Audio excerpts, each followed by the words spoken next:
ਮੈਂ ਡਾਕਟਰ ਹਰਗੁਣ ਸਿੰਘ ਸੰਗੀਤ ਵਿਭਾਗ Guru Nanak Bhai Lalo Ramgarhia college for women Phagwara ਤੋਂ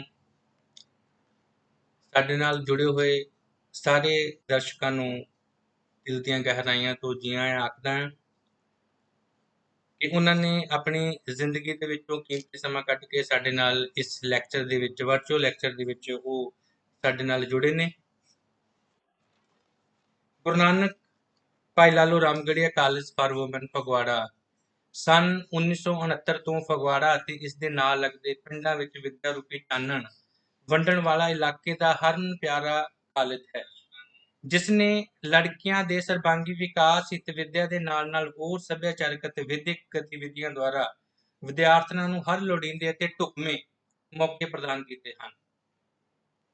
ਕੋਵਿਡ-19 ਦੀ ਭਿਆਨਕ ਮਹਾਮਾਰੀ ਦੌਰਾਨ ਵੀ ਕਾਲਜ ਨੇ ਆਨਲਾਈਨ ਐਜੂਕੇਸ਼ਨ ਦੇ ਨਾਲ-ਨਾਲ ਬਾਕੀ ਵਿਦਿਅਕ ਗਤੀਵਿਧੀਆਂ ਨੂੰ ਵੀ ਨਿਰੰਤਰ ਜਾਰੀ ਰੱਖਿਆ ਹੈ ਅਤੇ ਅੱਜ ਦੇ ਇਸ ਵਰਚੁਅਲ ਲੈਕਚਰ ਨੂੰ ਵੀ ਇਸੇ ਨਿਰੰਤਰਤਾ ਦੀ ਅਗਲੇਰੀ ਕੜੀ ਮੰਨਿਆ ਜਾ ਸਕਦਾ ਹੈ। ਰਾਮਗੜੀਆ ਐਜੂਕੇਸ਼ਨ ਕੌਂਸਲ, ਜੋ ਭਾਰਤ ਦੀਆਂ ਸਥਾਪਿਤ ਤੇ ਪ੍ਰਵਾਨਿਤ ਵਿਦਿਅਕ ਸੰਸਥਾਵਾਂ ਵਿੱਚੋਂ ਸਰਮੌਰ ਸੰਸਥਾ ਹੈ, ਜਿਸ ਦੀ ਸਥਾਪਨਾ ਸੰਨ 1929 ਦੇ ਵਿੱਚ ਹੋਈ, ਜਿਸ ਦੇ ਫਾਊਂਡਰ ਪ੍ਰੈਜ਼ੀਡੈਂਟ ਸਵਰਗੀ ਸਰਦਾਰ ਮੋਹਨ ਸਿੰਘ ਹਰੀਆਬਾਦੀ ਸਨ, ਉਪਰੰਤ ਸਰਦਾਰ ਮੇਲਾ ਸਿੰਘ ਭੋਗਲ, ਸਰਦਾਰ ਪ੍ਰੀਤਮ ਸਿੰਘ ਭੋਗਲ, ਸਰਦਾਰ ਭਰਪੂਰ ਸਿੰਘ ਭੋਗਲ ਵਰਗੇ ਮਹਾਨ ਚਿੰਤਕ, ਬੁੱਧੀਜੀਵੀ ਅਤੇ ਦੈਵੀ ਰੂਹਾਂ ਦੀ ਸਰਪ੍ਰਸਤੀ ਇਸ ਕੌਂਸਲ ਨੂੰ ਪ੍ਰਾਪਤ ਰਹੀ ਹੈ ਅਤੇ ਅੱਜ ਮਿਸਿਜ਼ ਮਨਪ੍ਰੀਤ ਕੌਰ ਭੋਗਲ ਤੇ ਡਾਕਟਰ ਵਿਊਮਾ ਭੋਗਲ ਢੱਟ ਇਸ ਕੌਂਸਲ ਨੂੰ ਬਹੁਤ ਹੀ ਸੁਚੱਜੇ ਅਤੇ ਸਫਲਤਾਪੂਰਵਕ ਢੰਗ ਨਾਲ ਚਲਾ ਰਹੇ ਹਨ।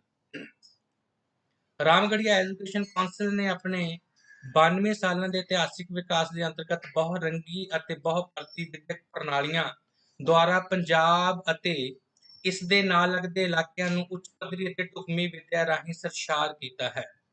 ਇਸ ਕੌਂਸਲ ਦੇ ਸਫਲ ਪ੍ਰਬੰਧ ਅਧੀਨ ਚੱਲ ਰਹੀਆਂ ਵਿਦਿਅਕ ਸੰਸਥਾਵਾਂ ਦੇ ਅੰਤਰਗਤ Ramgarhia senior secondary school Phagwara 1929, Ramgarhia middle school Nangal Majha 1944, Ramgarhia college 1946, government industrial training centre 1948, Ramgarhia polytechnical college 1950, Bebe Nanaki Ramgarhia girls middle school 1951, Ramgarhia College of Education 1956, Ramgarhia Girls Senior Secondary School 1958, Desh Bhagat Memorial High School Kultham 1958, GNBL Ramgarhia College for Women Fagwada 1969, Ramgarhia Community Development Cell 1979, Ramgarhia Institute of Engineering and Technology 2003, Ramgarhia Institute of Health Science and Research 2009, Ramgarhia Institute of Engineering School 10, Ramgarhia Polytechnical College Evening Session 2012, Ramgarhia Institute of Management and Advanced Study 2015।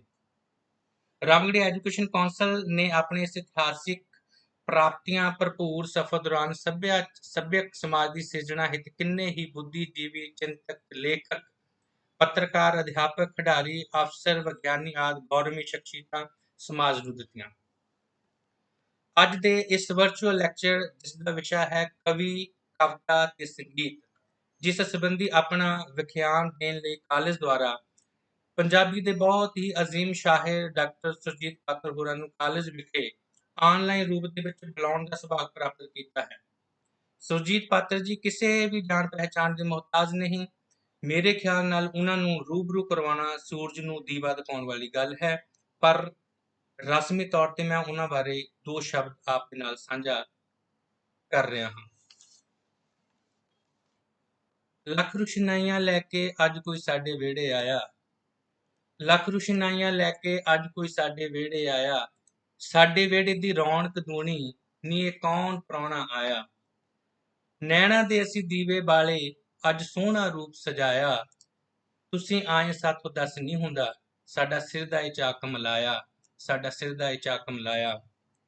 ਮੈਂ college ਦੇ principal ma'am doctor ਸੋਨਪ੍ਰੀਤ Kaur ji ਔਰ ਪ੍ਰਧਾਨ ma'am Mrs Manpreet Kaur Bhogal ਔਰ director ma'am doctor ਵਿਊਮਾ Bhogal ਢੱਟ ਜੀ ਦੁਆਰਾ ਉਹਨਾਂ ਦੇ behalf ਦੇ ਉੱਤੇ ਆਪ ਨੂੰ ਕਾਲਜ ਵਿਖੇ ਇਸ ਆਨਲਾਈਨ ਰੂਪ ਦੇ ਵਿੱਚ ਤੁਸੀਂ ਵਿਹੜੇ ਆਉਣ ਦੇ ਉੱਤੇ ਆਪ ਨੂੰ ਜੀ ਆਇਆਂ ਆਖਦਾ, ਆਪਦਾ ਨਿੱਘਾ ਸਵਾਗਤ ਕਰਦਾ ਹਾਂ। ਪੰਜਾਬੀ ਕਵਿਤਾ ਦੇ ਵਿੱਚ ਪਾਤਰ ਸਾਹਿਬ ਹੋਰੀ ਪਿਛਲੇ ਤਕਰੀਬਨ 4 ਦਹਾਕਿਆਂ ਤੋਂ ਆਪਣੀਆਂ ਅਨਮੋਲ ਰਚਨਾਵਾਂ ਦੇ ਨਾਲ ਪੰਜਾਬੀ ਕਵਿਤਾ ਦੇ ਪ੍ਰਚਾਰ ਤੇ ਪ੍ਰਸਾਰ ਦੇ ਵਿੱਚ ਆਪਣਾ ਨਿੱਘਰ ਯੋਗਦਾਨ ਪਾਉਂਦੇ ਆ ਰਹੇ ਨੇ। ਉਹਨਾਂ ਦੀਆਂ ਹੁਣ ਤੱਕ ਜਿਹੜੀਆਂ ਰਚਨਾਵਾਂ ਨੇ, ਉਹਨਾਂ ਦੇ ਵਿੱਚ ਹਵਾ ਵਿੱਚ ਲਿਖੇ ਹਰਫ, ਬਿਰਖ ਅਰਜ਼ ਕਰੇ, ਹਨੇਰੇ ਵਿੱਚ ਸੁਲਗਦੀ ਵਰਣਮਾਲਾ, ਲਫ਼ਜ਼ਾਂ ਦੀ ਦਰਗਾਹ, ਪਤਝੜ ਦੀ ਪਾਂਜ਼ੇਬ, ਸਦੀ ਦੀਆਂ ਤਰਕਾਲਾਂ, ਸੁਰ ਜ਼ਮੀਨ, ਸੂਰਜ ਮੰਦਰ ਦੀਆਂ ਪੌੜੀਆਂ ਆਦਿ ਜਿਹੜੀਆਂ ਵਿਸ਼ੇਸ਼ ਹਨ। ਔਰ ਪਾਤਰ ਸਾਹਿਬ ਹੋਰਾਂ ਨੂੰ ਆਪਣੀਆਂ ਇਸ ਕੀਮਤੀ ਰਚਨਾਵਾਂ ਦੇ ਬਦਲੇ ਵੱਖ-ਵੱਖ ਯੂਨੀਵਰਸਿਟੀਜ਼, ਪੰਜਾਬ ਸਰਕਾਰ, ਭਾਰਤ ਸਰਕਾਰ ਨੇ ਵੱਖ-ਵੱਖ ਅਵਾਰਡਸ ਦੇ ਨਾਲ ਉਹਨਾਂ ਨੂੰ ਸਨਮਾਨ ਬਖਸ਼ਿਆ। ਔਰ ਇਹਨਾਂ ਦੇ ਵਿੱਚ ਸਭ ਤੋਂ ਵੱਡਾ ਜਿਹੜਾ ਅਵਾਰਡ ਹੈਗਾ ਆ 2012 ਵਿੱਚ ਪਦਮ ਸ਼੍ਰੀ ਅਵਾਰਡ ਜਿਹੜਾ ਆ ਉਹਨਾਂ ਦੇ ਹਿੱਸੇ ਆਇਆ ਆ। ਮੈਨੂੰ ਲੱਗਦਾ ਕਿ ਜਿਹੜੀ ਸਾਡੀ ਮਾਡਰਨ ਪੋਇਟਰੀ ਹੈਗੀ ਆ ਉਹਦੇ ਵਿੱਚ ਪ੍ਰੋਫੈਸਰ ਮੋਹਨ ਸਿੰਘ, ਅਮ੍ਰਿਤਾ ਪ੍ਰੀਤਮ, ਸ਼ਿਵ ਕੁਮਾਰ ਬਟਾਲਵੀ, ਪਾਸ਼, ਡਾਕਟਰ ਜਗਤਾਰ, ਉਹਨਾਂ ਤੋਂ ਬਾਅਦ ਜੇਕਰ ਕੋਈ ਬਹੁਤ ਵੱਡਾ ਨਾਮ ਹੈ ਉਹ ਮੇਰੇ ਬਹੁਤ ਹੀ ਸਤਿਕਾਰਯੋਗ ਸਾਡੇ ਅੱਜ ਦੇ ਮੁੱਖ ਮਹਿਮਾਨ, ਬੁਲਾਰੇ, ਵਿਖਿਆਨਕਾਰ ਡਾਕਟਰ ਸੁਰਜੀਤ ਪਾਤਰ ਜੀ ਹੋਰਾਂ ਦਾ ਹੈ। ਔਰ ਉਹਨਾਂ ਦੀ ਜੇਕਰ ਸਾਰੀ ਕਵਿਤਾ ਤਾਂ ਸਮਾਜ ਦੇ ਵੱਖ-ਵੱਖ ਸਰੋਕਾਰਾਂ ਦੇ ਨਾਲ ਜਿਹੜੀ ਸੰਬੰਧਿਤ ਹੈ, ਪਰ ਉਹਦੇ ਵਿੱਚ ਮੈਂ ਸਾਰੀਆਂ ਜਿਹੜੀਆਂ ਰਚਨਾਵਾਂ ਜਿਹੜੀਆਂ ਉਹਨਾਂ ਦੀਆਂ ਥੋਰਲੀ ਪੜ੍ਹੀਆਂ ਨੇ, ਬਹੁਤ ਖੂਬਸੂਰਤ ਨੇ। ਔਰ ਉਸ ਦੇ ਵਿੱਚ ਜਿਹੜੀ ਉਹਨਾਂ ਨੇ ਸੰਗੀਤਕ ਜਿਹੜੇ ਪ੍ਰਤੀਕ ਆਪਣੇ ਭਾਵਾਂ ਨੂੰ, ਆਪਣੇ ਜਿਹੜੀਆਂ ਕਲਪਨਾਵਾਂ ਨੂੰ ਉਹਨੂੰ ਸਾਕਾਰ ਕਰਨ ਦੇ ਲਈ ਜਿਹੜੇ ਪ੍ਰਤੀਕ ਉਹਦੇ ਵਿੱਚ ਵਰਤੇ ਨੇ ਸੰਗੀਤਕ, ਔਰ ਉਸ ਤੋਂ ਜਿਹੜੇ ਸੰਗੀਤਕ ਬਿੰਬ ਦਾ ਚਿਤਰਨ ਹੋਇਆ ਉਹ ਆਪਣੇ ਆਪ ਦੇ ਵਿੱਚ ਬਹੁਤ ਕਮਾਲ ਦਾ ਹੈਗਾ। ਉਹਦੇ ਪਿੱਛੇ ਸਰ ਉਹਨਾਂ ਦਾ ਸੰਗੀਤਕ ਤੱਤਾਂ ਦੇ ਪ੍ਰਤੀ ਔਰ ਉਹਨਾਂ ਦਾ ਜਿਹੜਾ ਵਿਵਹਾਰਿਕ ਰੂਪ ਦੇ ਵਿੱਚ ਉਹ ਕਿਸ ਤਰ੍ਹਾਂ ਉਹਨਾਂ ਨੂੰ ਵਰਤਣਾ ਹੈ, ਉਹਦਾ ਜਿਹੜਾ ਵਿਸ਼ਾਲ ਗਿਆਨ ਜਿਹੜਾ ਆ ਉਹ ਸਾਨੂੰ ਜਿਹੜਾ ਨਜ਼ਰੀ ਪੈਂਦਾ ਹੈ। ਸੋ ਅੱਜ ਦਾ ਵਿਸ਼ਾ ਕਵੀ, ਕਵਿਤਾ ਤੇ ਸੰਗੀਤ, ਇਸ ਦੇ ਬਾਰੇ ਸਰ ਉਹਨਾਂ ਨੂੰ ਮੈਂ ਗੁਜ਼ਾਰਿਸ਼ ਕਰ ਰਿਹਾ ਕਿ ਉਹ ਆਪਣੀ ਜ਼ਿੰਦਗੀ ਦੇ ਤਜਰਬਿਆਂ ਦੇ ਵਿੱਚੋਂ ਇਸ ਵਿਸ਼ੇ ਦੇ ਬਾਰੇ ਆਪਣੇ ਜਿਹੜੇ ਕੀਮਤੀ ਵਿਚਾਰ ਸਾਡੇ ਸਰੋਤਿਆਂ ਦੇ ਨਾਲ ਸਾਂਝੇ ਕਰਨ। ਸੋ ਮੈਂ ਬਹੁਤ ਜ਼ਿਆਦਾ ਸਮਾਂ ਨਾਲ ਲੈਂਦਾ ਹੋਇਆ ਆਪ ਸਭ ਦੇ ਮੁਖਾਤਿਬ ਕਰ ਰਿਹਾ ਹਾਂ ਪੰਜਾਬੀ ਸ਼ਾਇਰੀ ਦੇ ਪ੍ਰਸਿੱਧ ਸ਼ਾਇਰ ਡਾਕਟਰ ਸੁਰਜੀਤ ਪਾਤਰ ਜੀ।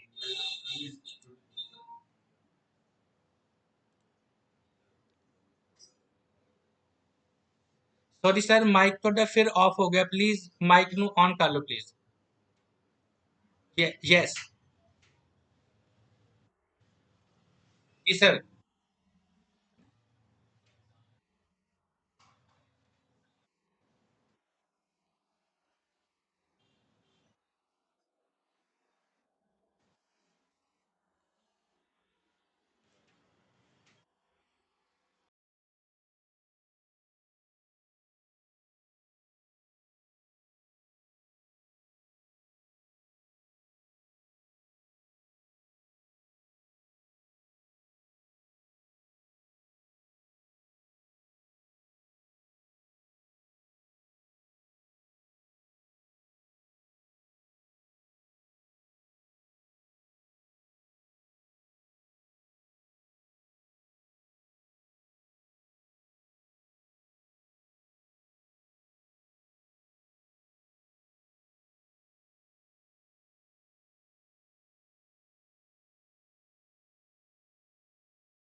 हाँ जी, सुनो देख आ रही आवाज़?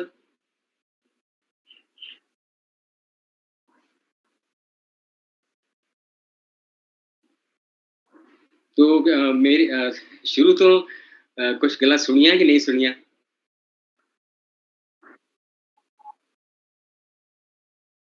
ਹਾਂਜੀ?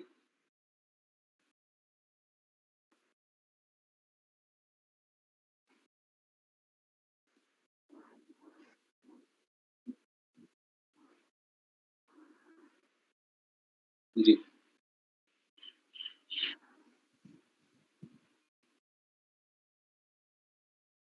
जी।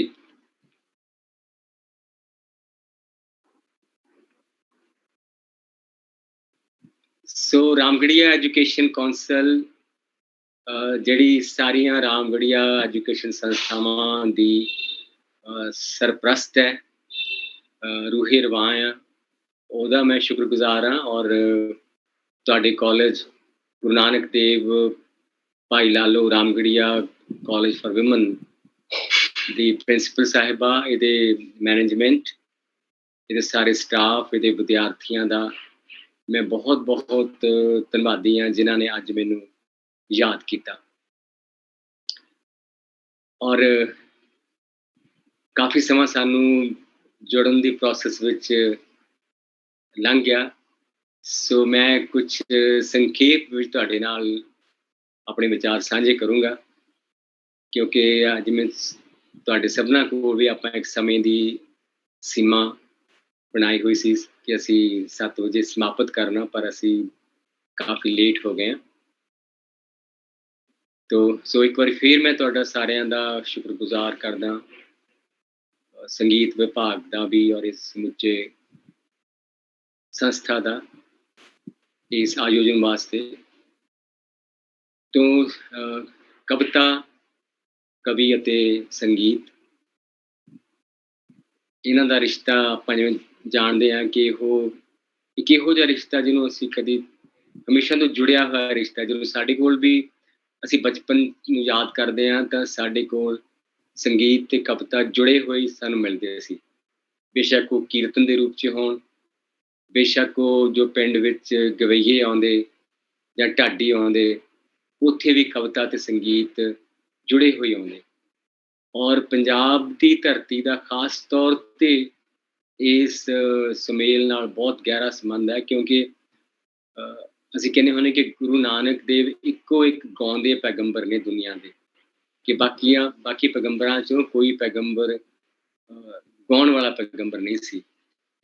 ਤੋ ਗੁਰੂ ਨਾਨਕ ਸਾਹਿਬ ਆਪਣੀਆਂ ਉਦਾਸੀਆਂ ਜਾਣ ਵੇਲੇ ਭਾਈ ਮਰਦਾਨੇ ਨੂੰ ਬਹੁਤ ਇਸਰਾਰ ਕਰਕੇ, ਬਹੁਤ ਪ੍ਰੇਰਨਾ ਨਾਲ ਲੈ ਕੇ ਜਾਂਦੇ, ਕਿਉਂਕਿ ਭਾਈ ਮਰਦਾਨਾ ਕਹਿੰਦੇ ਆ ਕਿ ਮੇਰਾ ਪਰਿਵਾਰ ਹੈ, ਮੇਰੀ ਜੀਵਨ ਸਾਥਣ ਆ, ਮੇਰੇ ਬੱਚੇ ਆ, ਉਹਨਾਂ ਦਾ ਕਿਸ ਤਰ੍ਹਾਂ ਗੁਜ਼ਾਰਾ ਹੋਊਗਾ।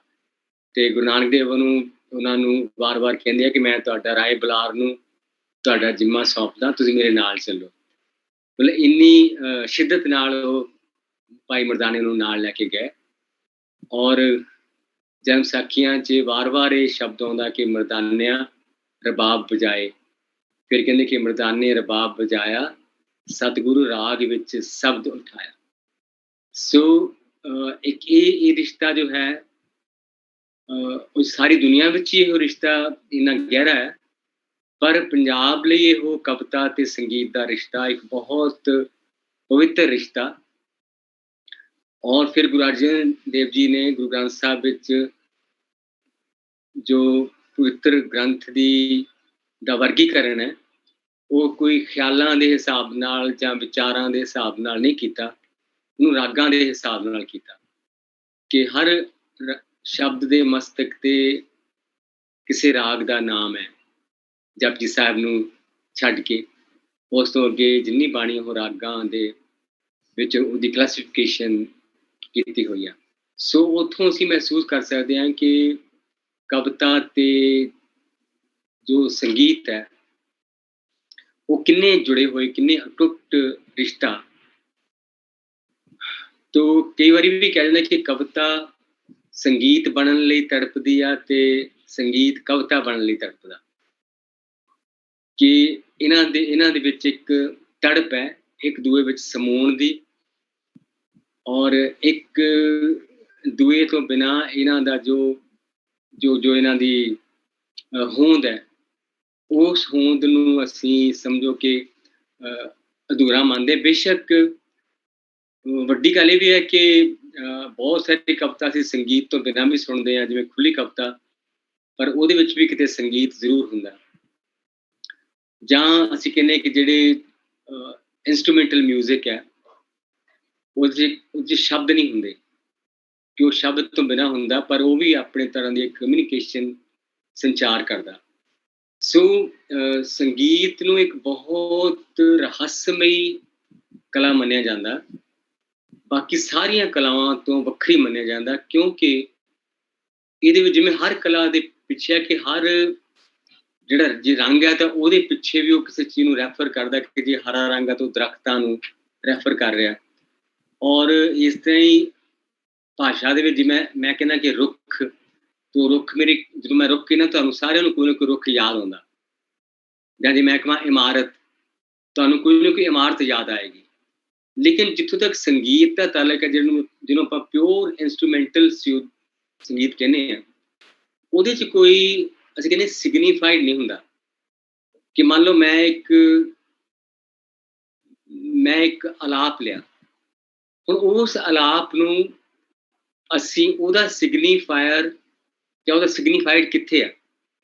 ਮੰਨ ਲਓ ਕਿ ਜੇ ਆਪਾਂ ਕਹੀਏ ਕਿ ਵੀ ਕਵਿਤਾ ਦਾ ਜਿਹੜਾ ਕੋਈ ਵੀ ਸ਼ਬਦ ਹੈ ਉਹ ਇਸ ਤੋਂ ਬਿਨਾਂ ਨਹੀਂ, ਕੋਈ ਵੀ ਮੈਂ ਕਹਿੰਦਾ ਕਿ ਮੈਂ ਸ਼ਬਦ ਕਹਿੰਦਾ ਕਿ ਸ਼ਿਵ ਕੁਮਾਰ ਕਹਿੰਦਾ ਕਿ ਮਾਏ ਨੀ ਮਾਏ ਮੇਰੇ ਗੀਤਾਂ ਦੇ ਨੈਣਾਂ ਵਿੱਚ ਬਿਰਹੋਂ ਦੀ ਰੜਕ ਪਵੇ। ਸਾਡੇ ਮਨ 'ਚ ਮਾਂ ਵੀ ਆਉਂਦੀ ਆ, ਗੀਤ ਵੀ ਆਉਂਦੇ, ਉਹਨਾਂ ਦੇ ਨੈਣ ਵੀ ਆਉਂਦੇ, ਔਰ ਰੜਕ ਵੀ ਆਉਂਦੀ ਆ। ਪਰ ਜਦੋਂ ਕੋਈ ਸਰੰਗੀ ਨਵਾਜ਼ ਆਪਣੀ ਸਰੰਗੀ ਤੇ ਇੱਕ ਮਤਲਬ ਮੀਂਹ ਕੋਈ ਵਜਾ ਰਿਹਾ, ਤਾਂ ਉਹ ਅਸੀਂ ਕਿੱਥੇ ਜਾ ਕੇ ਜੋੜਦੇ ਹਾਂ, ਕਿ ਉਹਦੇ ਅਰਥ ਕਿੱਥੋਂ ਲੈਂਦੇ ਹਾਂ ਅਸੀਂ, ਕਿ ਉਸ ਜਿਹੜੀ ਜੋ ਸੁਰਾਂ ਦਾ ਸੁਮੇਲ ਹੈ, ਉਹਨੂੰ ਅਸੀਂ ਕਿਸੇ ਰਾਗ ਨਾਲ ਤਾਂ ਜੋੜ ਸਕਦੇ ਹਾਂ, ਪਰ ਜੇ ਕਿ ਅਸੀਂ ਕਿਸੇ ਵਿਸ਼ੇ ਨਾਲ ਜੋੜ ਲਈਏ, ਅਸੀਂ ਜ਼ਿੰਦਗੀ ਦੇ ਕਿਸੇ ਵਿਸ਼ੇ ਨਾਲ ਜੋੜ ਲਈਏ, ਤਾਂ ਉਹ ਵਿਸ਼ੇ ਨਾਲ ਨਹੀਂ ਜੁੜਦਾ। ਉਹ ਵਿਸ਼ੇ ਨਾਲ ਜੁੜਨ ਤੋਂ ਬਿਨਾਂ ਹੀ ਸਾਡੇ ਦਿਲ ਨੂੰ ਬਹੁਤ ਗਹਿਰਾ ਟੁੰਬਦਾ। ਸੋ ਉੱਥੇ ਸੰਗੀਤ ਸਾਰੀ ਦੁਨੀਆ ਤੋਂ ਬਹੁਤ ਇੱਕ ਵਿਲੱਖਣ ਆਰਟ ਹੁੰਦਾ। ਮੈਂ ਪੜ੍ਹ ਰਿਹਾ ਸੀ ਕਿਸੇ ਸੰਗੀਤ ਸ਼ਾਸਤਰੀ ਦਾ ਕਥਨ ਸੀ, ਉਹ ਕਹਿੰਦਾ ਕਿ ਜਿੰਨੀਆਂ ਕਿ ਸੰਗੀਤ ਜਿਹੜਾ ਉਹ ਬਹੁਤ ਫਿਲਾਸਫੀਕਲ ਪਜ਼ਲਸ ਪੈਦਾ ਕਰਦਾ ਸਾਡੇ ਮਨ 'ਚ। ਸਭ ਤੋਂ ਇਹੀ ਹੈ ਕਿ ਉਹਦਾ ਅਰਥ ਕੀ ਆ, ਕਿ ਇੱਕ ਸਰੰਗੀ ਵਜਾ ਰਿਹਾ, ਤੇ ਉਹਦੀ ਸਰੰਗੀ ਵਜਾਉਣ ਤੋਂ ਅਰਥ ਕਿੱਥੋਂ ਅਸੀਂ ਲੈ ਕੇ, ਮੀਨਿੰਗ ਕੀ ਆ ਉਹਦਾ, ਕਿ ਕੀ ਮੀਨਿੰਗ ਕਰਾਂਗੇ। ਅਸੀਂ ਕਹਿੰਦੇ ਕਿ ਉਹਦਾ ਅਰਥ ਨਹੀਂ, ਉਹਦਾ ਅਸਰ ਹੈ, ਕਿ ਅਸੀਂ ਅਸਰ ਨੂੰ ਦੇਖਦੇ ਹਾਂ, ਉਹਦੇ ਅਸੀਂ ਕਵਿਤਾ ਨੂੰ ਅਰਥ ਨਹੀਂ ਕਰਦੇ। ਸੋ ਉੱਥੇ ਇੱਕ ਬਹੁਤ ਵੱਡੀ ਫਿਲਾਸਫੀਕਲ ਪਜ਼ਲ ਹੈ, ਜਾਂ ਇੱਕ ਬਹੁਤ ਵੱਡੀ ਫਿਲਾਸਫੀਕਲ ਪਜ਼ਲ ਇਹ ਹੈ ਕਿ ਤੁਸੀਂ ਦੁਨੀਆ ਤੇ ਕਿਤੇ ਚਲੇ ਜਾਓ, ਕਿਸੇ ਵੀ ਕਲਚਰ 'ਚ ਚਲੇ ਜਾਓ, ਹਰ ਕਲਚਰ ਵਿੱਚ ਬੋਲੀ ਵੱਖਰੀ ਹੈ, ਲੇਕਿਨ ਸੰਗੀਤ ਦੀਆਂ ਸੁਰਾਂ ਹਰ ਕਲਚਰ 'ਚ ਉਹੀ ਆ, ਹਰੇਕ ਸੱਭਿਆਚਾਰ 'ਚ ਉਹੀ ਸੁਰਾਂ ਨੇ। ਔਰ ਜਿਹੜਾ ਇੱਕ ਕਲਚਰ 'ਚ ਮਿਊਜ਼ੀਕਲ ਆ, ਉਹ ਦੂਸਰੇ ਕਲਚਰ ਵਿੱਚ ਵੀ ਮਿਊਜ਼ੀਕਲ ਹੋਏਗਾ। ਕਿ ਇਹ ਨਹੀਂ ਹੁੰਦਾ ਕਿ ਕਿਸੇ ਇੱਕ ਕਲਚਰ 'ਚ ਉਹ ਬੇਸੁਰਾ, ਉਹਨੂੰ ਕਹਿਣ ਦੂਏ 'ਚ ਸੁਰੀਲਾ ਹੋਵੇ, ਇੱਦਾਂ ਨਹੀਂ ਹੁੰਦਾ। ਸੋ ਇਹੋ ਇੱਕ ਬਹੁਤ ਸਮਝ ਲਓ ਰਹੱਸਮਈ ਗੱਲ ਹੈ ਕਿ ਇਸ ਤਰ੍ਹਾਂ ਕਿਉਂ ਆ, ਜਾਂ ਸੁਰਾਂ ਦਾ ਕਿਹੜਾ ਸੁਮੇਲ ਮਿਊਜ਼ੀਕਲ ਹੋਊਗਾ, ਕਿਹੜਾ ਬੇਸੁਰਾ ਹੋਊਗਾ। ਇਹ ਵੀ ਇੱਕ ਆਪਣੇ ਆਪ 'ਚ ਰਹੱਸਮਈ ਗੱਲ ਹੈ ਕਿ ਕਿਉਂ ਆਹ ਸੁਮੇਲ ਅਸੀਂ ਕਹਿੰਦੇ ਸੁਰੀਲਾ, ਜੋ ਆਪਣੇ ਬੇਸੁਰਾ। ਸੋ ਇਹ ਸੰਗੀਤ ਆਪਣੇ ਆਪ 'ਚ ਇੱਕ ਇੱਦਾਂ ਦੀ ਕਲਾ ਜਿਹਨਾਂ ਬਹੁਤ ਰਹੱਸ ਜੁੜੇ ਹੋਏ ਆ। ਸੋ ਇਸ ਤੇ ਜਦੋਂ ਮਤਲਬ ਗੁਰੂ ਸਾਹਿਬ ਨੂੰ ਅਪਣਾਉਂਦੇ ਆ ਇਸ ਸੰਗੀਤ ਨੂੰ, ਤੇ ਉਹਨਾਂ ਦੇ ਮਨ 'ਚ ਸਭ ਤੋਂ ਵੱਡੀ ਗੱਲ ਹੈ ਕਿ ਜਿੱਦਾਂ ਅਸੀਂ ਸੰਗੀਤ ਨੂੰ ਕਹਿੰਦੇ ਕਿ ਸੰਗੀਤ ਇੱਕ ਬ੍ਰਹਿਮੰਡ ਦੀ ਮਾਂ ਬੋਲੀ ਹੈ, ਜਾਂ ਅਸੀਂ ਕਹਿੰਦੇ ਕਿ ਸੰਗੀਤ ਇੱਕ ਯੂਨੀਵਰਸਲ ਲੈਂਗੁਏਜ ਹੈ, ਕਿ ਇਹਦਾ ਤੁਸੀਂ ਜਿਵੇਂ ਕ੍ਰਿਸ਼ਨ ਬੰਸਰੀ ਵਜਾਉਂਦੇ ਆ, ਤਾਂ ਉੱਥੇ ਗਵਾਲੇ ਤੇ ਗੋਪੀਆਂ ਤਾਂ ਮੁਗਧ ਹੋ ਕੇ ਆਉਂਦੇ ਹੀ ਆ, ਪਸ਼ੂ ਪੰਛੀ ਹਿਰਨ ਉਹ ਵੀ ਮੁਗਧ ਹੋ ਕੇ ਆ ਜਾਂਦੇ ਆ। ਸੋ ਇਸ ਲਈ ਅਸੀਂ ਸੰਗੀਤ ਨੂੰ ਯੂਨੀਵਰਸਲ ਲੈਂਗੁਏਜ ਮੰਨਦੇ ਹਾਂ। ਤੋ ਸੰਗੀਤ ਇਸ ਗੱਲ ਨੂੰ ਵੀ ਸਾਬਤ ਕਰਨ ਦਾ ਇੱਕ ਬਹੁਤ ਵੱਡਾ ਸਾਧਨ ਹੈ ਕਿ ਅਸੀਂ ਸਾਰੇ ਅੰਦਰੋਂ ਇੱਕ ਆ। ਸੋ ਮੈਂ ਤਾਂ ਕਦੀ ਕਦੀ ਕਹਿੰਦਾ ਹਾਂ ਕਿ ਅਸੀਂ ਸਾਰੇ ਹਰੇਕ ਬੰਦਾ ਇੱਕ ਮਿਊਜ਼ੀਕਲ ਇੰਸਟਰੂਮੈਂਟ ਹੈ, ਕਿ ਹਰੇਕ ਸ਼ਖਸ ਇੱਕ ਸਾਜ਼ ਹੈ। ਜਿਸ ਤਰ੍ਹਾਂ ਸਾਜ਼ਾਂ 'ਚ ਸੁਰਾਂ ਹੁੰਦੀਆਂ, ਅਸੀਂ ਕਹਿੰਦੇ ਕਿ ਇਹਦੇ ਵਿੱਚ ਸਾਰੇ ਗਾਮਾ ਪਾਦਾ ਨੀਸਾ ਇਹ ਸੁਰਾਂ ਨੇ, ਇੱਦਾਂ ਹੀ ਹਰੇਕ ਬੰਦੇ ਵਿੱਚ ਇਹ ਸੁਰਾਂ ਨੇ। ਬੰਦੇ ਦੇ ਸੁਰਾਂ ਕੀ ਨੇ ਕਿ ਹਰ ਇੱਕ ਬੰਦੇ ਵਿੱਚ ਪਿਆਰ ਹੈ, ਕਾਮਨਾ ਆ, ਮਮਤਾ, ਖੌਫ ਹੈ, ਈਰਖਾ ਆ, ਡਰ ਹੈ। ਜਾਣੀ ਇਹ ਮਾਨਵ ਦੀਆਂ ਸੁਰਾਂ ਨੇ, ਜਿਹੜੀਆਂ ਕਿ ਇਹਨਾਂ ਸੁਰਾਂ ਤੋਂ ਕੋਈ ਵੀ ਆਦਮੀ, ਕੋਈ ਵੀ ਇਨਸਾਨ ਇਹਨਾਂ ਸੁਰਾਂ ਤੋਂ ਵੱਖਰਾ ਨਹੀਂ ਹੈ। ਹਰੇਕ ਬੰਦਾ ਇੱਕ ਸਾਜ਼ ਹੈ, ਔਰ ਹਰੇਕ ਬੰਦੇ ਦੇ ਵਿੱਚ ਪਿਆਰ ਦੀਆਂ, ਕਾਮਨਾ ਦੀਆਂ, ਮਮਤਾ ਦੀਆਂ, ਹਉਮੈ ਦੀਆਂ, ਡਰ ਦੀਆਂ, ਨਿਆਂ ਦੀਆਂ ਇਹ ਸੁਰਾਂ ਨੇ। ਔਰ ਇਹਨਾਂ ਸੁਰਾਂ ਤੇ ਹੀ ਕਵਿਤਾ ਲਿਖੀ ਜਾਂਦੀ ਹੈ, ਕਿ ਹਰੇਕ ਕਵਿਤਾ, ਕੋਈ ਵੀ ਕਵਿਤਾ ਇਹਨਾਂ ਰਸਾਂ ਤੋਂ ਮੁਕਤ ਨਹੀਂ ਹੁੰਦੀ। ਇਸ ਲਈ ਬੇਸ਼ੱਕ ਉਹ ਕਾਲੀਦਾਸ ਨੇ ਅੱਜ ਤੋਂ ਕਿੰਨੀਆਂ ਸਦੀਆਂ ਪਹਿਲਾਂ ਲਿਖਿਆ, ਪਰ ਸਾਡੇ ਯੁੱਗ ਵਿੱਚ ਵੀ ਅਜੇ ਤੱਕ ਵੀ ਉਹ ਰੈਲੇਵੈਂਟ ਹੈ। ਅਸੀਂ ਜਦੋਂ ਸ਼ਕੁੰਤਲਾ ਪੜ੍ਹਦੇ ਹਾਂ ਤਾਂ ਸ਼ਕੁੰਤਲਾ ਦਾ ਦੁੱਖ ਸਾਡੇ ਤੱਕ ਪਹੁੰਚਦਾ। ਉਹ ਕਿਉਂ ਪਹੁੰਚਦਾ? ਕਿਉਂਕਿ ਜੋ ਸੁਰਾਂ ਕਾਲੀਦਾਸ ਦੇ ਮਨ 'ਚ ਸੀ, ਉਹਦੇ ਵਜੂਦ 'ਚ ਸੀ, ਉਹੀ ਸੁਰਾਂ ਸਾਡੇ ਮਨਾਂ ਵਿੱਚ ਨੇ। ਇਸ ਲਈ ਸਦੀਆਂ ਪੈ ਕੇ ਵੀ ਜੋ ਕਵਿਤਾ ਉਹ ਪੁਰਾਣੀ ਨਹੀਂ ਹੁੰਦੀ। ਉਹਦਾ ਕਾਰਨ ਇਹੀ ਹੈ ਕਿ ਹਰੇਕ ਬੰਦਾ ਇੱਕ ਮੈਟਾਫੋਰੀਕਲੀ ਇੱਕ ਮਿਊਜ਼ੀਕਲ ਇੰਸਟਰੂਮੈਂਟ ਹੈ, ਜਿਸ ਇੰਸਟਰੂਮੈਂਟ ਦੇ ਵਿੱਚ, ਜਿਸ ਸਾਜ਼ ਦੇ ਵਿੱਚ ਉਹੀ ਸੁਰਾਂ ਨੇ ਜਿਹੜੀਆਂ ਕਾਲੀਦਾਸ ਦੇ ਮਨ 'ਚ ਸੁਰਾਂ ਸੀ। ਤੋਂ ਸੰਗੀਤ ਤੇ ਕਵਿਤਾ ਦਾ ਸਦੀਆਂ ਤੋਂ ਬਹੁਤ ਗਹਿਰਾ ਰਿਸ਼ਤਾ। ਔਰ ਜਦੋਂ ਮੈਂ ਆਪਣੇ ਨਿੱਜੀ ਜ਼ਿੰਦਗੀ ਦੀ ਗੱਲ ਕਰਾਂ ਤੇ ਮੈਂ ਅਕਸਰ ਕਹਿੰਦਾ ਹੁੰਦਾ ਕਿ ਮੈਨੂੰ ਜ਼ਿੰਦਗੀ ਵਿੱਚ ਕਵਿਤਾ ਤੇ ਸੰਗੀਤ ਨਾਲ ਮੇਰੇ ਪਰਿਵਾਰ ਨੇ ਤਾਂ ਜੋੜਿਆ ਹੀ ਜੋੜਿਆ, ਕਿ ਮੇਰੇ ਪਿਤਾ ਜੀ, ਮੇਰੇ ਚਾਚਾ ਜੀ ਦੇ ਬੇਟੇ ਦੀਦਾਰ ਸਿੰਘ ਪਰਦੇਸੀ, ਜਾਂ ਸਾਰੇ ਪਰਿਵਾਰ ਸਾਡੇ ਸੰਗੀਤ ਦਾ ਔਰ ਕਵਿਤਾ ਦਾ ਇੱਕ ਵਿਰਾਸਤ ਸੀ।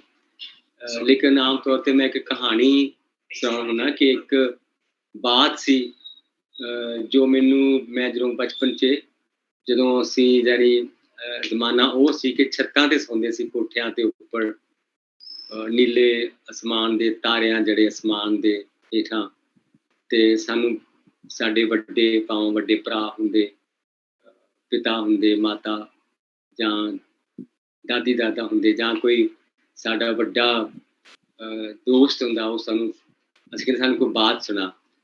ਤੋ ਇੱਕ ਬਾਤ ਜਿਹੜੀ ਮੈਂ ਹਮੇਸ਼ਾ ਸਾਂਝੀ ਕਰਦਾ ਹੁੰਦਾ, ਕਿ ਜਿਹੜੀ ਮੈਨੂੰ, ਜਿਸ ਬਾਤ ਨੇ ਮੈਨੂੰ ਬਹੁਤ ਹੱਦ ਤੱਕ ਮੇਰੀ ਇੱਕ ਤਰ੍ਹਾਂ ਦਾ ਕਾਇਆ ਕਲਪ ਕੀਤਾ। ਉਹ ਬਾਤ ਇੱਦਾਂ ਸੀ ਕਿ ਕਿਸੇ ਭਰਾ ਨੇ ਆਪਣੀ ਭੈਣ ਨੂੰ, ਜਿਹੜੀ ਕਿ ਮਾਂ ਪਿਓ ਬਾਹਰੇ ਭੈਣ ਭਰਾ ਸੀ, ਭੈਣ ਸੀ, ਉਹਦਾ ਭਰਾ ਸੀ, ਭਰਾ ਦੀ ਪਤਨੀ, ਉਹ ਰਹਿੰਦੇ ਸੀ, ਪਰ ਭੈਣ ਨੂੰ ਕਿਸੇ ਤੁਹਮਤ ਕਰਕੇ, ਕਿ ਉੱਤੇ ਕੋਈ ਤੁਹਮਤ ਲੱਗੀ, ਤਾਂ ਭਰਾ ਨੇ ਉਹਨੂੰ ਵਾਂਢੇ ਲਿਜਾਣ ਦੇ ਬਹਾਨੇ ਉਜਾੜ ਬਿਆਬਾਨ ਵਿੱਚ ਜਾ ਕੇ ਵੱਢ ਕੇ ਦੱਬ ਦਿੱਤਾ ਧਰਤੀ ਥੱਲੇ, ਤੇ ਧਰਤੀ ਉੱਪਰੋਂ ਸਾਫ਼ ਕਰਤੀ, ਤੇ ਪਿੰਡ 'ਚ ਇਹ ਕਿਹਾ ਕਿ ਉਹ ਨਾਨਕੀ ਰਹਿੰਦੀ ਹੈ। ਤੋ ਪਰ ਬਹੁਤ ਸਾਲਾਂ ਬਾਅਦ ਉਹ ਭਰਾ ਕਦੀ ਉਸ ਰਾਹੋਂ ਲੰਘਿਆ ਤਾਂ ਉਹ ਇੱਕ ਰੁੱਖ ਦੇ ਥੱਲੇ ਸੌਂ ਗਿਆ, ਤੇ ਸੁੱਤੇ ਹੋਏ ਭਰਾ ਦੇ ਸੁਪਨੇ 'ਚ ਉਹ ਰੁੱਖ ਗਾਉਣ ਲੱਗ ਪਿਆ ਕਿ ਉਹਨੇ, ਕਿ ਮੈਂ ਤੈਨੂੰ ਝੱਲਾਂ ਸਾਵੀਆਂ ਪੱਖੀਆਂ, ਕਿ ਮੈਂ ਤੈਨੂੰ ਹਰੇ ਪੱਤਿਆਂ ਦੀਆਂ ਪੱਖੀਆਂ ਚੱਲ ਰਹੀਆਂ, ਤੈਨੂੰ ਝੱਲਾਂ ਸਾਵੀਆਂ ਪੱਖੀਆਂ, ਤੂੰ ਸੌਂ ਗਿਓ ਮੁੰਦ ਕੇ ਨੈਣ, ਜਿਹਨੂੰ ਤੂੰ ਵੱਢ ਕੇ ਦੱਬਿਆ ਵੀਰਾ, ਮੈਂ ਤੇਰੀ ਉਹੀ ਭੈਣ। ਤੂੰ ਭਰਾ ਤਰਵ ਕੇ ਉੱਠਿਆ ਕਿ ਇਹ ਤਾਂ ਬਹੁਤ ਬੁਰਾ ਹੋਇਆ, ਕਿ ਇਹ ਰੁੱਖ ਤਾਂ ਸਾਨੂੰ ਬਦਨਾਮ ਕਰ ਦਊਗਾ। ਤਾਂ ਉਹਨੇ ਰੁੱਖ ਨੂੰ ਵਢਾਇਆ, ਉਹਦਾ ਇੱਕ ਮੋਛਾ ਕੋਈ ਫਕੀਰ ਲੈ ਰਿਹਾ, ਫਕੀਰ ਨੇ ਉਹਦੀ ਸਰੰਗੀ ਬਣਾਈ, ਔਰ ਉਹ ਸਰੰਗੀ ਪਿੰਡ 'ਚ ਗਲੀ ਵਜਾਉਂਦਾ ਫਿਰਦਾ। ਔਰ ਜਦੋਂ ਉਹ ਉਸੇ ਗਲੀ 'ਚ ਆਉਂਦਾ ਤੇ ਸਰੰਗੀ ਉਹ ਆਪਣੀ ਸਾਰੀ ਪੂਰੀ ਕਹਾਣੀ ਨੂੰ ਬਿਆਨ ਕਰਦੀ ਹੈ। ਤੋ ਸਰੰਗੀ ਦੀ ਆਵਾਜ਼ ਨੂੰ ਅਸੀਂ ਐਸੀ ਆਵਾਜ਼ ਮੰਨਦੇ ਹਾਂ ਸਾਰੇ ਸਾਜ਼ਾਂ ਵਿੱਚੋਂ, ਜਿਹੜੀ ਹਿਊਮਨ ਵੋਇਸ ਦੇ ਬਹੁਤ ਨੇੜੇ ਹੈ, ਖਾਸ ਕਰਕੇ ਫੀਮੇਲ ਵੋਇਸ ਦੇ।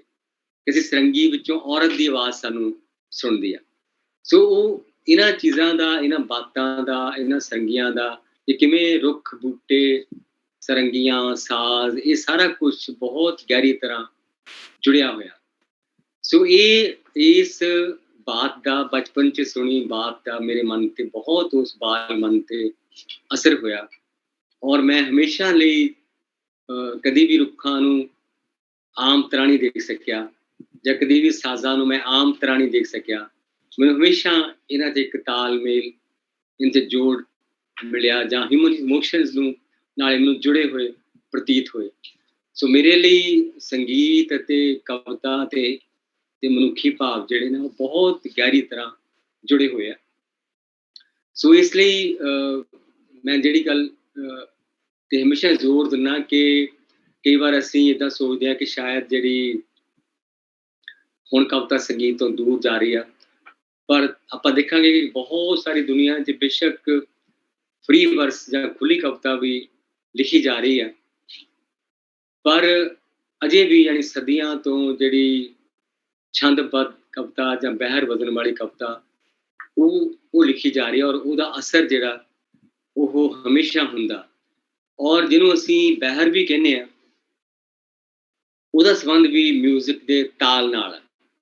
ਸੋ ਜਦੋਂ ਹੁਣ ਆਪਾਂ ਕਹਿੰਦੇ ਕਿ ਜਿਸ ਕਵੀ ਨੂੰ ਸੰਗੀਤ ਦਾ ਪਤਾ, ਉਹ ਗਜ਼ਲ ਦੀ ਬਹਿਰ ਤੋਂ ਕਦੀ ਨਹੀਂ ਖੁੰਝ ਸਕਦਾ, ਕਿਉਂਕਿ ਜੋ ਸੰਗੀਤ 'ਚ ਜੋ ਕੰਮ ਤਾਲ ਕਰਦੇ ਆ, ਉਹੀ ਕੰਮ ਗਜ਼ਲ ਦੇ ਵਿੱਚ ਬਹਿਰ ਕਰਦੇ ਆ। ਕਿ ਆਪਾਂ ਉਹਨੂੰ ਵੀ ਕਹਿੰਦੇ ਹਾਂ ਕਿ ਫਾਇਲਾਤੁਨ ਫਾਇਲਾਤੁਨ ਫਾਇਲੁਨ, ਮਤਲਬ ਉਹ 'ਚ ਇੱਕ ਤੁਹਾਨੂੰ ਰਿਦਮ ਸੁਣ ਸਕਦਾ। ਸੋ ਉਸ ਰਿਦਮ ਦਾ ਤੇ ਸੰਗੀਤ ਦਾ ਇੱਕ ਬਹੁਤ ਵੱਡਾ ਅਸਰ ਹੈ। ਔਰ ਇਹ ਵੀ ਮੰਨਿਆ ਜਾਂਦਾ ਕਿ ਸੰਗੀਤ ਤੇ ਕਵਿਤਾ ਦਾ ਸੋਮਾ ਅਸਲ 'ਚ ਇੱਕ ਹੀ ਆ। ਔਰ ਬਹੁਤ ਕਵੀਆਂ ਦੇ ਮਾਮਲੇ ਇੱਦਾਂ ਹੁੰਦਾ ਕਿ ਉਹਨਾਂ ਦੇ ਮਨ 'ਚ ਪਹਿਲਾਂ ਇੱਕ ਧੁਨ ਉੱਠਦੀ ਆ, ਸ਼ਬਦ ਬਾਅਦ 'ਚ ਆਉਂਦੇ ਆ, ਕਿ ਸੰਗੀਤ ਉਹਨਾਂ ਦੇ ਵਜੂਦ 'ਚ ਪਹਿਲੋਂ ਜਾਗਦਾ ਤੇ ਬਾਅਦ ਵਿੱਚ ਉਹ ਉਹਨਾਂ ਦੇ ਮਨਾਂ 'ਚ ਆ ਕੇ ਸ਼ਬਦ ਜੁੜਦੇ ਆ। ਸੋ ਉੱਥੇ ਤੁਸੀਂ ਸੰਗੀਤ ਤੇ ਕਵਿਤਾ ਦਾ ਕੋਈ ਉਪਰਾ ਰਿਸ਼ਤਾ ਨਹੀਂ। ਇਹ ਨਹੀਂ ਕਿ ਗਜ਼ਲ ਅੱਜ ਲਿਖੀ ਗਈ ਤੇ ਫਿਰ ਉਹਦੇ ਲਈ ਧੁਨ ਬਣਾਈ ਗਈ, ਫਿਰ ਉਹਨੂੰ ਗਾਇਆ ਗਿਆ, ਤੋ ਉਹਦੇ ਅਸੀਂ ਕਹਿੰਦੇ ਵੀ ਜਿਹੜਾ ਸੰਗੀਤ ਆ ਉਹ ਲਫ਼ਜ਼ਾਂ ਨੂੰ ਖੰਭ ਲਾ ਦਿੰਦਾ, ਲਫ਼ਜ਼ਾਂ ਨੂੰ ਪੰਖ ਲਾ ਦਿੰਦਾ, ਕਿ ਜਿਹੜੀ ਜੋ ਚੀਜ਼ਾਂ ਕਿਤਾਬਾਂ 'ਚ ਬੰਦ ਪਈਆਂ ਹੁੰਦੀਆਂ, ਜਦੋਂ ਉਹਨੂੰ ਕੋਈ ਗਾ ਦਿੰਦਾ ਤੇ ਉਹ ਇੱਦਾਂ ਹੁੰਦਾ ਕਿ ਜਿਵੇਂ ਉਸ ਚੀਜ਼ ਨੂੰ ਖੰਭ ਮਿਲ ਗਏ, ਔਰ ਉਹਨੂੰ ਇੱਕ ਉਡਾਨ ਮਿਲ ਗਈ, ਉਹ ਬਹੁਤ ਦੂਰ ਦੂਰ ਤੱਕ ਮਸ਼ਹੂਰ ਹੋ ਗਈ। ਸੋ ਇਸ ਪੱਖੋਂ ਤਾਂ ਸੰਗੀਤ ਤੇ ਕਵਿਤਾ ਦਾ ਰਿਸ਼ਤਾ ਗੂੜਾ ਹੈ ਹੀ, ਪਰ ਇਸ ਪੱਖੋਂ ਵੀ ਬਹੁਤ ਗੂੜਾ ਕਿ ਕਈ ਵਾਰੀ ਧੁਨ ਪਹਿਲਾਂ ਆਉਂਦੀ ਆ, ਜਿਸ ਤਰ੍ਹਾਂ ਸ਼ਿਵ ਕੁਮਾਰ ਦੇ ਮਾਮਲੇ 'ਚ ਜਾਂ ਹੋਰ ਲਿਰਿਕਲ ਕਵੀਆਂ ਦੇ ਮਾਮਲੇ ਦੇਖਦੇ ਹਾਂ ਕਿ ਬਹੁਤ ਵਾਰੀ ਉਹ ਗੁਣਗੁਣਾ ਕੇ ਹੀ ਕਵਿਤਾਵਾਂ ਲਿਖੀਆਂ ਜਾਂਦੀਆਂ, ਕਿ ਧੁਨ ਪਹਿਲਾਂ ਆਉਂਦੀ ਆ, ਉਹਦੇ ਵਿੱਚ ਸ਼ਬਦ ਬਾਅਦ ਵਿੱਚ ਸ਼ਾਮਲ ਹੁੰਦੇ ਆ। ਸੋ ਉੱਥੇ ਵੀ ਅਸੀਂ ਸੰਗੀਤ ਤੇ ਕਵਿਤਾ ਦਾ ਇੱਕ ਬਹੁਤ ਗੂੜਾ ਰਿਸ਼ਤਾ ਮਹਿਸੂਸ ਕਰ ਸਕਦੇ ਹਾਂ। ਔਰ ਦੂਜੀ ਗੱਲ ਇਹ ਵੀ ਹੈ ਕਿ ਕਈ ਵਾਰ ਇਹ ਵੀ ਮਹਿਸੂਸ ਹੁੰਦਾ ਕਿ ਜਿਸ ਤਰ੍ਹਾਂ ਜਿੰਨਾ ਅਸਰ ਸੰਗੀਤ ਵਿੱਚ ਕਵਿਤਾ ਕਰ ਸਕਦੀ ਆ ਸੰਗੀਤ ਨਾਲ ਰਲ ਕੇ, ਸ਼ਾਇਦ ਉਹਨੂੰ ਜਦੋਂ ਅਸੀਂ ਤਹਿਤ 'ਚ ਪੜ੍ਹਦੇ ਹਾਂ ਜਾਂ ਉਚਾਰਨ ਕਰਦੇ ਹਾਂ ਤੇ ਸ਼ਾਇਦ ਉਹਨਾਂ ਡੂੰਘਾ ਅਸਰ ਉਹ ਨਹੀਂ ਕਰਦੀ। ਉਹਦਾ ਕਾਰਨ ਇਹ ਹੁੰਦਾ ਕਿ ਸੰਗੀਤ ਉਸ ਕਵਿਤਾ ਲਈ ਇੱਕ ਮਾਹੌਲ ਸਿਰਜਦਾ।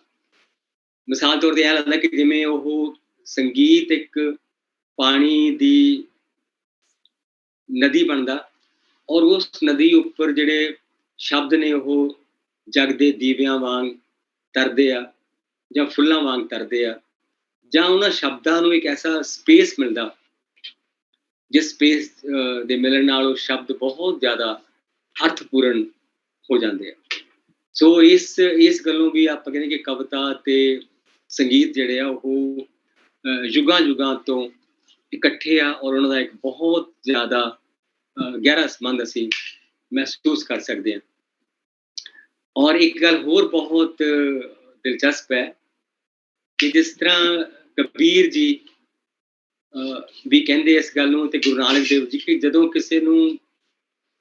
ਕਿਸੇ ਨੂੰ ਸਪਿਰਿਚੁਅਲ ਇਨਲਾਈਟਨਮੈਂਟ ਹੁੰਦੀ ਹੈ, ਸਪਿਰਿਚੁਅਲ ਚਾਨਣ ਹੁੰਦਾ, ਤੇ ਉਹਨੂੰ ਇੱਕ ਸੰਗੀਤ ਸੁਣਦਾ, ਜਿਹਨੂੰ ਕਹਿੰਦੇ ਕਿ ਉਹਨੂੰ ਇੱਕ ਅਨਹਤ ਨਾਦ ਸੁਣਦਾ, ਅਨਹਤ ਜਾਂ ਅਨਾਹਤ ਨਾਦ ਸੁਣਦਾ।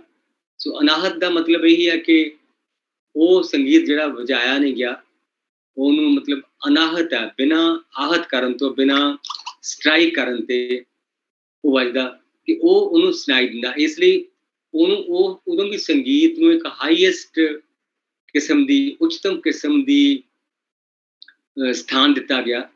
ਔਰ ਕਬੀਰ ਜੀ ਦਾ ਇਹ ਵੀ ਕਹਿੰਦੇ ਕਿ ਮੇਰਾ ਜਿਹੜਾ ਸਾਰਾ ਵਜੂਦ ਹੈ ਉਹ ਇੱਕ ਰਬਾਬ ਹੈ। ਕਬੀਰ ਜੀ ਦਾ ਇੱਕ ਸ਼ਲੋਕ ਆ ਜਿਹੜਾ ਗੁਰੂ ਗ੍ਰੰਥ ਸਾਹਿਬ ਵਿੱਚ ਸ਼ਾਮਲ ਨਹੀਂ ਆ, ਪਰ ਉਹਨਾਂ ਦੀ ਜੋ ਹੋਰ ਬਾਣੀ ਉਹਨਾਂ ਦੀ ਮਿਲਦੀ ਆ, ਉਹਨਾਂ ਦੇ ਵਿੱਚ ਇੱਕ ਉਹਨਾਂ ਦਾ ਬੜਾ ਇੱਕ ਅਹਿਮ ਸ਼ਲੋਕ ਹੈ। ਉਹ ਕਹਿੰਦੇ ਕਿ ਕਬੀਰ ਸਭ ਰਗ ਤੰਤ, ਕਿ ਮੇਰੀਆਂ ਸਾਰੀਆਂ ਜੋ ਰਗਾਂ ਨੇ ਉਹ ਤੰਤ ਬਣ ਗਈਆਂ। ਸਭ ਰਗ ਤੰਤ ਰਬਾਬ ਤਨ, ਮੇਰਾ ਸਰੀਰ ਰਬਾਬ ਬਣ ਗਿਆ। ਮੇਰੀਆਂ ਜੋ ਆਂਦਰਾਂ ਨੇ ਉਹ ਉਸ ਸਾਜ਼ ਦੀਆਂ, ਰਬਾਬ ਦੀਆਂ ਤਾਰਾਂ ਬਣ ਗਈਆਂ। ਸਭ ਰਗ ਤੰਤ ਰਬਾਬ ਤਨ, ਬਿਰਹਾ ਵਜਾਵੇ ਨਿਤ। ਔਰ ਮੇਰੇ ਵਜੂਦ ਨੂੰ ਮੈਂ ਨਹੀਂ ਵਜਾਉਂਦਾ, ਇਸ ਸਾਜ਼ ਨੂੰ ਬਿਰਹਾ ਵਜਾਉਂਦਾ, ਕਿ ਜੋ ਵਿਛੋੜੇ ਦਾ ਦੁੱਖ ਆ ਉਹ ਮੈਨੂੰ ਵਜਾਉਂਦਾ। ਔਰ ਨਾ ਕੋਈ ਸੁਣ ਸਕੇ ਜਾਂ ਸਾਈਂ ਜਾਂ ਚਿੱਤ। ਔਰ ਇਸ ਸਾਜ਼ ਨੂੰ ਕਿ ਕਬੀਰ ਸਭ ਰਗ ਤੰਤ ਰਬਾਬ ਤਨ, ਬਿਰਹਾ ਵਜਾਵੇ ਨਿਤ। ਔਰ ਨਾ ਕੋਈ ਸੁਣ ਸਕੇ ਜਾਂ ਸਾਈਂ ਜਾਂ ਚਿੱਤ, ਕਿ ਇਸ ਰਾਗ ਨੂੰ ਮੈਂ ਸੁਣਦਾ ਜਾਂ ਮੇਰਾ ਸਾਈਂ ਸੁਣਦਾ। ਔਰ ਉਹ ਉਸ ਰਾਗ ਨੂੰ ਅਸਲ ਵਿੱਚ ਕਵੀ ਆ ਉਹ ਸ਼ਬਦਾਂ ਦੇ ਵਿੱਚ ਅਨੁਵਾਦ ਕਰਦਾ। ਜਿਹੜਾ ਉਹਦੇ ਵਜੂਦ 'ਚ ਸੰਗੀਤ ਵੱਜ ਰਿਹਾ ਹੁੰਦਾ, ਜਿਹੜਾ ਕਵੀ ਦੇ ਅੰਦਰ ਸੰਗੀਤ ਵੱਜ ਰਿਹਾ ਹੁੰਦਾ, ਉਸ ਸੰਗੀਤ ਦਾ ਸ਼ਬਦਾਂ ਵਿੱਚ ਅਨੁਵਾਦ ਕਰਦਾ ਕਵੀ। ਉਦੋਂ ਤਦ ਉਹ ਸਰੋਤਿਆਂ ਤੱਕ ਪਹੁੰਚਦਾ ਕਿ ਉਸ ਤੋਂ ਪਹਿਲਾਂ ਉਹਨੂੰ ਸਿਰਫ ਜਾਂ ਤਾਂ ਰੱਬ ਸੁਣ ਰਿਹਾ ਸੀ ਜਾਂ ਕਬੀਰ ਸੁਣ ਰਿਹਾ ਸੀ।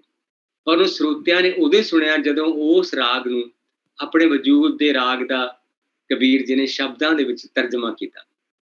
ਸੋ ਉਹ ਇੱਕ ਹੋਰ ਪਰਤ ਖੁੱਲਦੀ ਹੈ ਕਿ ਉਹ ਇੱਕ ਰਾਗ ਵੀ ਆ ਜਿਸ ਰਾਗ ਦਾ ਕਵਿਤਾ ਅਨੁਵਾਦ ਕਰਦੀ ਹੈ। ਸੋ ਇਸ ਪੱਖੋਂ ਜਾਣੀ ਸਮਝ ਲਓ ਕਿ ਬਹੁਤ ਲੰਮਾ ਵੇਰਵਾ ਆ, ਲੰਮੀ ਕਹਾਣੀ ਆ ਸੰਗੀਤ ਅਤੇ ਕਵਿਤਾ ਦੇ ਪਿਆਰ ਦੀ। ਔਰ ਦੂਜੀ ਸੰਗੀਤ ਤੇ ਕਵਿਤਾ ਦੇ ਸੰਬੰਧ 'ਚ ਇਹ ਗੱਲ ਵੀ ਮੰਨੀ ਜਾਂਦੀ ਹੈ ਕਿ ਜਿਵੇਂ ਇੱਕ ਬਹੁਤ ਪਿਆਰੀ ਕਹਾਣੀ ਆ, ਕਹਾਣੀ ਵੀ ਨਹੀਂ ਵਾਕਿਆ, ਕਿ ਮਾਲਵੇ ਦੇ ਬਹੁਤ ਮਸ਼ਹੂਰ ਸਾਰੰਗੀ ਨਵਾਜ਼ ਸੀਗੇ, ਮੋਦਨ ਉਹਦਾ ਨਾਂ ਸੀ, ਤੇ ਉਹਨਾਂ ਦੀ ਸਾਰੰਗੀ ਦੀ ਮਸ਼ਹੂਰੀ ਮਹਾਰਾਜੇ ਤੱਕ ਵੀ ਚਲੀ ਗਈ। ਤੇ ਮਹਾਰਾਜੇ ਨੇ ਕਾਸਿਦ ਭੇਜਿਆ, ਮੈਸੇਂਜਰ ਭੇਜਿਆ ਕਿ ਉਹਨੂੰ ਬੁਲਾ ਕੇ ਲਿਆਓ ਸਾਰੰਗੀ ਨਵਾਜ਼ ਨੂੰ। ਜਦੋਂ ਸਾਰੰਗੀ ਨਵਾਜ਼ ਨੂੰ ਕਾਸਿਦ ਬੁਲਾਉਣ ਆਇਆ, ਕਹਿਣ ਲੱਗਾ ਵੀ ਤੁਹਾਨੂੰ ਮਹਾਰਾਜਾ ਤੁਹਾਡੀ ਸਾਰੰਗੀ ਸੁਣਨੀ ਚਾਹੁੰਦੇ ਆ। ਤੇ ਉਹ ਹੱਸਿਆ, ਕਹਿੰਦਾ ਅੱਛਾ ਮਹਾਰਾਜ ਨੂੰ ਸਾਰੰਗੀ ਸੁਣਨੀ ਆਉਂਦੀ ਹੈ।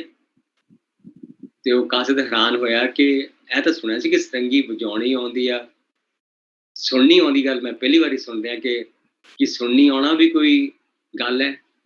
ਉਹ ਕਹਿੰਦੇ ਹਾਂ ਇਹ ਵੀ ਗੱਲ ਹੈ ਕਿ ਤੁਸੀਂ ਜਦੋਂ ਮੈਂ ਸਾਰੰਗੀ ਵਜਾਊਂਗਾ, ਤੁਸੀਂ ਆਪਣੇ ਦਰਬਾਰ 'ਚ ਇੱਕ ਕੋਨੇ 'ਚ ਰੇਤਾ ਵਿਛਾ ਦਿਓ, ਰੇਤਾ ਦੀ ਢੇਰੀ ਲਾ ਦਿਓ, ਤੇ ਕਹਿੰਦਾ ਮੈਂ ਸਾਰੰਗੀ ਉੱਪਰ ਸੱਸੀ ਦੀ ਧੁਨ ਵਜਾਊਂਗਾ।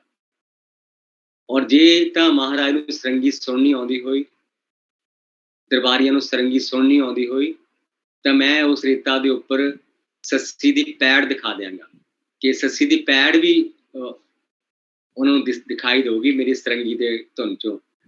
ਪਰ ਜੇ ਸੁਣਨੀ ਨਾ ਆਉਂਦੀ ਹੋਈ ਤਾਂ ਉਹ ਰੇਤਾ ਉੱਡ ਕੇ ਸਰੋਤਿਆਂ ਦੇ ਅੱਖਾਂ 'ਚ ਪਊਗੀ, ਰਾਜੇ ਦੀਆਂ ਅੱਖਾਂ 'ਚ ਪਊਗੀ, ਮੇਰੀਆਂ ਅੱਖਾਂ 'ਚ ਪਊਗੀ।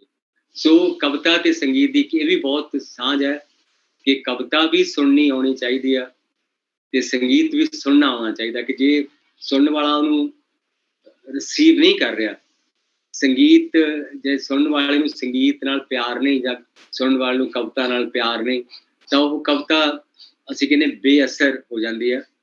ਜਿਵੇਂ ਇਕਬਾਲ ਦਾ ਸ਼ੇਰ ਹੈ ਕਿ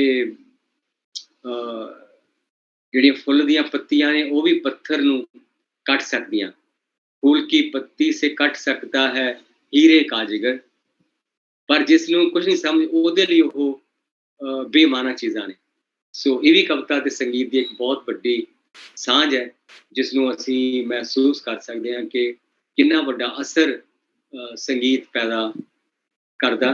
ਪਰ ਉਹ ਅਸਰ ਤਾਂ ਹੀ ਪੈਦਾ ਕਰਦਾ ਜੇ ਜਿਹੜੇ ਸੁਣਨ ਵਾਲੇ ਆ, ਜਿਵੇਂ ਜੇ ਅਸੀਂ ਕਹਿੰਦੇ ਕਿ ਚੰਦਰਮਾ ਉਸੇ ਤਾਲਾਬ 'ਚ ਉਹਦਾ ਅਕਸ ਉਤਰੂਗਾ, ਜਿਸ ਤਾਲਾਬ ਦਾ ਪਾਣੀ ਸਾਫ਼ ਤੇ ਠਹਿਰਿਆ ਹੋਇਆ ਹੋਊਗਾ। ਤੋ ਇੱਕ ਵਾਕਿਆ ਸੁਣਾ ਕੇ ਮੈਂ ਆਪਣੀ ਗੱਲ ਬੰਦ ਕਰਨੀ ਚਾਹੁੰਦਾ, ਕਿਉਂਕਿ ਮੇਰਾ ਇੱਕ ਹੋਰ ਮੇਰੀ ਥੋੜ੍ਹੀ ਜਿਹੀ ਮੀਟਿੰਗ ਹੈ, ਸਿਟਿੰਗ ਹੈ, ਤੇ ਤੁਹਾਨੂੰ ਵੀ ਕਾਫੀ ਦੇਰ ਹੋ ਗਈ। ਤੇ ਉਹ ਮੈਨੂੰ ਯਾਦ ਹੈ ਕਿ ਜਿਸ ਤਰ੍ਹਾਂ ਕਿ ਕਿਹੋ ਜਿਹਾ ਸੰਗੀਤ ਮਾਹੌਲ ਸਿਰਜਦਾ। ਇਹ ਅੰਮ੍ਰਿਤਸਰ ਦੀ ਗੱਲ ਹੈ ਕਿ ਵਿਰਾਸਤ ਮੇਲਾ ਸੀ ਤੇ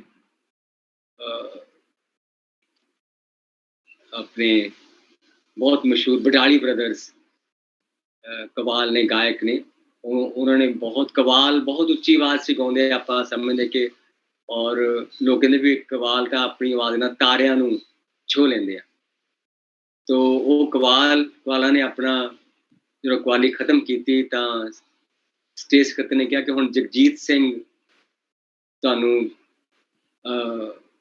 ਮੁਖਾਤਿਬ ਹੋਣਗੇ, ਉਹ ਆਪਣਾ ਉਹਨਾਂ ਦੀ ਕਲਾ ਦਾ ਤੁਹਾਡੇ ਨਾਲ ਸਾਂਝ ਜੁੜੇਗੀ। ਤੇ ਕੋਈ ਕਹਿਣ ਲੱਗਾ ਕਿ ਹੁਣ ਕਵਾਲ ਤਾਂ ਤਾਰਿਆਂ ਨੂੰ ਛੋਹ ਚੁੱਕੇ, ਜਗਜੀਤ ਸਿੰਘ ਕੀ ਕਰੇਗਾ।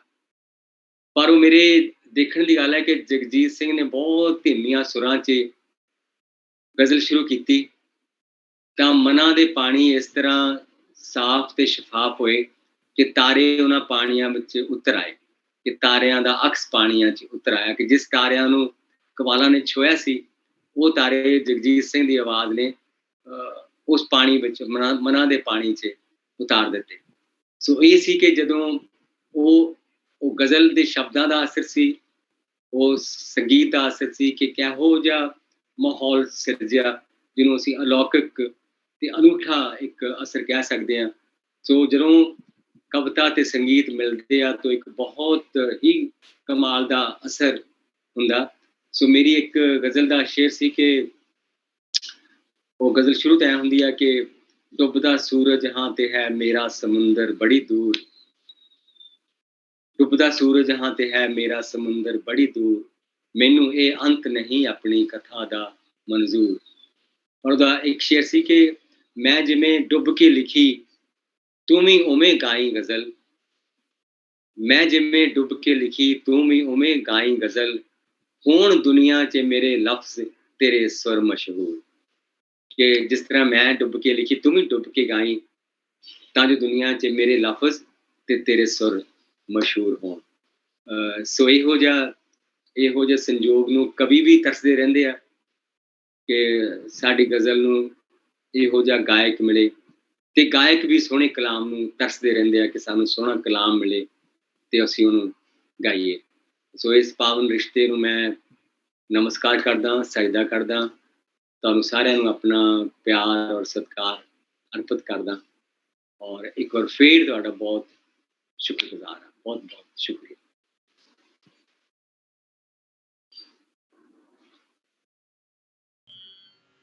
ਬਹੁਤ ਬਹੁਤ ਧੰਨਵਾਦ, ਤੁਸੀਂ ਆਪਣੇ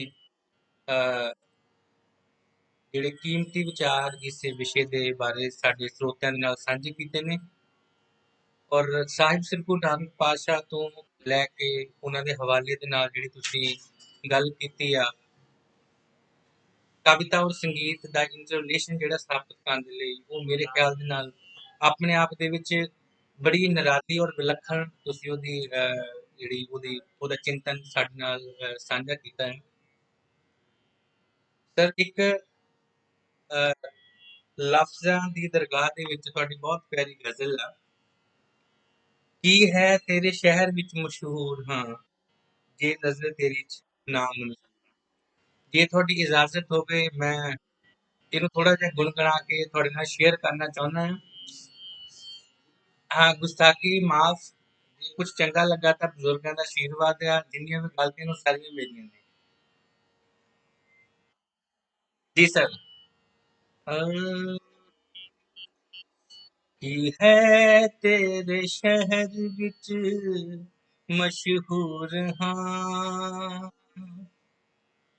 की है तेरे शहर विच मशहूर हाँ जे नजर तेरी च नाम नजूर हाँ जे नजर तेरी विच नाम नजूर हाँ की है तेरे शहर विच मशहूर हाँ की है तेरे शहर विच मशहूर हाँ सीने उतले तक मैं आनू की करां सीने उतले तक मैं आनू की करां है सीने विचल नग में आ तू दूर हाँ सीने विचल नग में आ तू दूर हाँ जे नजर तेरी विच नाम नजूर हाँ जे नजर तेरी विच नाम नजूर हाँ की है तेरे शहर विच मशहूर हाँ की है तेरे शहर विच मशहूर हाँ तोरे हाँ मैं हनेरा रात दिन तोरे हाँ मैं हनेरा रात दिन है अपनी हो मैदान मजदूर हाँ अपनी हो मैदान मंजूर हाँ जे नजर तेरी च नाम मंजूर हाँ जे नजर तेरी च नाम मंजूर हाँ की है तेरे शहर विच मशहूर हाँ मशहूर हाँ मशहूर हाँ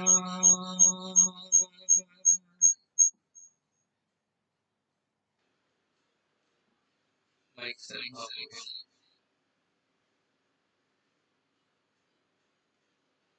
sir, but mic please sound allo off होगा mic please जी सर तो अच्छा तो हरगुन बहुत बहुत शुक्रिया तेरा तो इतनी प्यारी कंपोजिशन प्यारी आवाज से गाई गजल राजी खुशी रो बहुत बहुत शुक्रिया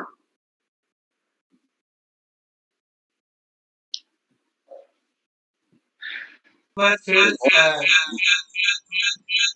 कॉलेज के principal ma'am doctor Sonpreet Kaur ji और प्रधान ma'am Mrs Manpreet Kaur Pogal director ma'am doctor बीमा भोग ढट जी रोरा आप ਦਾ ਤਹਿ ਦਿਲੋਂ ਧੰਨਵਾਦ ਕਰਨਾ ਚਾਹੁੰਦਾ